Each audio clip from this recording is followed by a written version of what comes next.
What's up, everybody? And today we're checking out a new bit of Lockheed Martin tech. This is a new drone fighter called VECTIS that they announced a couple months ago. I've only just found out about this. We found a fantastic video by Sandbox, which if you don't know who that YouTube channel is, they do absolutely brilliant videos covering, for the most part, it seems like US aircraft military news, but people have told me that they do a lot of other stuff, but I feel like every time we go to the channel it's mostly about that.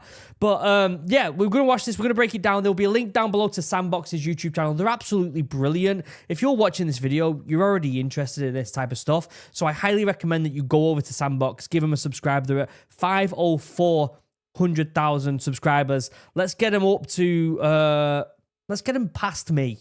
If you're not subscribed, Sandbox, go do it. Link down below. Also, before we get started, you know I'm going to talk about it. The best drinking vessel in the world. Get yourself one for Christmas. There's still time. These are absolutely phenomenal. 10% off. Link down below. Ships overseas. Handmade here in the UK. An incredible bit of kit. If you're like me and you're starting to buy things that last you a lifetime, buy once. What's the saying? Buy once, right? Buy once for life or something like that. I don't know. But if you buy it and you look after it, it'll last you a lifetime, right? I'm starting to do that a lot more now with my clothing, with my technology and stuff like that. I'm trying to buy shit that'll last a bit longer because it feels like everything is made to just break after a year, so you upgrade it. I'm not into that anymore. I'm done with that crap. Get yourself something that'll last you a long time. Like I said, free customization, free bag to protect it, and 10% off. Link down below. Can't recommend it enough. Also, if you haven't already, go and get yourself a can of morale. Let me pull up the stuff. If you're in the UK, you can buy it right now. There's a lot of people that say, oh, go on it, but then it says sold out. It'll say sold out on the website if you're not in the United Kingdom. All right? If you're in the UK, you can buy the drink right now. If you're not, the drink is not out in where you want to buy it just yet, unfortunately. We're going to try and get it in America next year, but it's just not there right now. You can buy the clothing, though, which is really cool. But if you're interested in the outdoors, if you love being outside like I do, it definitely, we're trying to get people outside to help with their mental health. Look, I'm struggling with my mental health. I've been struggling for years with my mental health, and I've had a bit of a dip recently. My mental health's been horrific the past, 3, 4, 5 weeks, and I've been genuinely really, really struggling, and I know the one thing that's been helping me a lot is just getting outside, and that's the message we're trying to do, is to try and get as many people outside as much as possible, including the next generation of kids. Getting them to disconnect from the online world and reconnect with the real world outside is so important. If you feel like that message resonates with you, check out the Instagram. Check out, if you click the subscribe button down below, this video will be in collaboration with Drink Morale. You can go over to that YouTube channel and check out what we're doing over there with the vlogs and the podcasts. Other than that, let's pull this up. Let's see what this is all about. Let me turn subbies on. VECTIS. Lockheed Martin just unveiled what promises to be the most advanced fighter drone ever built. Dubbed VECTIS, this collaborative combat aircraft, as the Air Force knows them, is said to integrate 5th and 6th generation stealth fighter technology into a single low observable combat drone as either a standalone system or as a part of an integrated network in support of crewed fighters or bombers or other assets. Is this going to be the drone that accompanies the F-47? So if you don't know about this, right, the new F-47 that's in production right now, which is the Gen 6 fighter, the idea, I think it's the NGAD system. I think that's what it's called. Maybe that's something else. Basically what it is this new Gen 6 aircraft won't just be a piloted aircraft. It will actually have a group of drones that will fly with this aircraft, which I personally think is the perfect amalgamation of what we need in the sky. I don't believe personally that just having unmanned droned AI pilots in the sky is effective. The reason I don't think it's effective is, yes, a drone can probably calculate the exact move you need to do to win a fight faster than a human. However, I believe that the human intuition, the gut feeling a human can have, the skills and the creativity, all them things AI doesn't have, I think that's what makes certain fighter pilots better.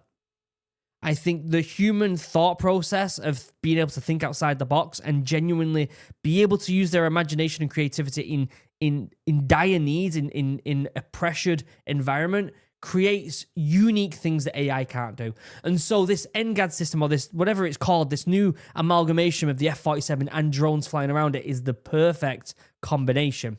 Are these going to be them drones? In other words, it aims to be a loyal wingman drone that is so advanced and capable that it doesn't need to serve as a wingman at all, and can instead execute assigned missions with minimal oversight, leveraging its advanced sensor suite, which looks awfully similar to the F-35's electro-optical targeting system in this footage released by Lockheed, and extreme low observability to provide functionality that might be more akin to today's fifth-generation fighters than to the lower-cost CCA drones that are currently in testing to fly alongside them. This is great. This is great in my opinion. I've seen a lot of people that have said, no, we should just scrap manned aircraft now and go straight to drones.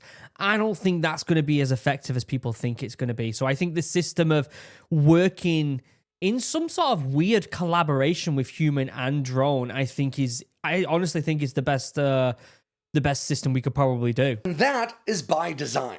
Lockheed sees their VECTIS drone as the high-end portion of an autonomous aircraft mix, which would see the battle space flooded with platforms ranging from Lockheed's own sensor-packed and inexpensive common multi-mission trucks, or Comets, which are effectively single-use cruise missiles that could carry sensors or electronic warfare capabilities instead, then to larger, more capable mid-range platforms like the General Atomics YFQ-42 and Anduril's YFQ-44 already in flight testing. Anduril's equipment, they've come out of nowhere so quickly, haven't they? And they've really advanced in technology. It seems like, does anyone else feel like in the past like 2-ish years, the military tech has just boomed out of nowhere and we've got an insane jump in technology. Obviously, it's military tech. This shit's probably been in the works for the past 5-10 years, but it just feels like in the past couple of years, handful of years, it's skyrocketed. Does that mean we are on the brink of something big? On the brink of a next war? Maybe, maybe not. Maybe it's just the way that technology advances, because it doesn't just advance, like I've said, in a one line. It advances in a curve. It exponentially gets quicker. And so, is that what we're seeing? Does that mean in the next 2 years we're going to see an even bigger jump? Or are we just seeing a quite a big push at the moment? And finally, to high-end or exquisite drone platforms like the VECTIS and maybe Northrop Grumman's RQ-180 high-altitude ISR aircraft. And speaking of the YFQ-42 and 44, Lockheed actually did compete for that first tranche of CCA contracts awarded by the Air Force, but ultimately lost to General Atomics and Anduril because their proposal was deemed too gold-plated, which is a common aerospace term for being too high-end for what the branch was looking for in its first batch of CCAs headed for service. Now, since then, Lockheed's John Clark has acknowledged that their CCA proposal was much stealthier and had much more advanced autonomy than the Air Force was looking for in its Tranche 1 CCA platforms, making it more expensive than the other offerings. It seems likely, then, that VECTIS builds off of that gold-plated CCA design. Now, the first tranche of CCA drones in testing are air-to-air focused platforms, each said to be capable of carrying their own pair of AIM-120 AMRAAM air-to-air missiles. Lockheed's VECTIS design, on the other hand, is said to be a truly multi-role fighter platform. Seeing these drones, they just look like UFOs, don't they, at this point? It's bizarre. Like, if you would have shown us this, 10 years ago, you'd be like, what the fuck? Like, it is such a quick advancement. Like, drones in general, we've gone in the past 10 years from drones being this weird kind of gimmick to people being able to own these incredibly advanced DJI drones in their own homes. And now we're seeing the military use this insane technology to just do stuff you would only have thought of within a sci-fi novel all within a decade, right? It's advancing so quickly, isn't it? Capable of offensive and defensive counter-air, intelligence, surveillance, and reconnaissance operations, and air-to-ground combat operations. The specifics of VECTIS are, however, pretty tough to come by. Skunkworks president O.J. Sanchez described it as a Group 5 uncrewed aerial system, the largest category of drones and remotely piloted aircraft that includes pretty much all uncrewed platforms that weigh more than 1,320 pounds and operate at altitudes above 18,000 feet. Sanchez did, however, state that this VECTIS drone is smaller than an F-16 Fighting Falcon. Oh, okay. Now, the VECTIS itself carries a stealthy Lambda Delta wing and a dorsal-mounted... A Lambda Delta wing, so that's like, kind of like, I was going to say like the B-2 bomber, but it's not. It's kind of like the Eurofighter where it's brought back a little bit, but it is also like one big wing, but it also has them little divots like a stealth bomber. Interesting looking bit of kit in it. And you can't even see the sensors on it. This is why it looks so UFO-esque. There's no like glass with a sensor in it, right? It's just smooth metal. It's so weird. Air intake with an S-duct behind it and exhaust shrouding near the back, as shown in a brief cutaway in Lockheed's video. And this all points toward taking significant pains to reduce both radar and infrared detectability, while that dorsal-mounted intake might also suggest a high operating altitude, or service ceiling, with most adversary fighters and, of course, surface-based air defenses broadcasting their radar from well below, where the intake wouldn't have much impact on the fighter's radar return.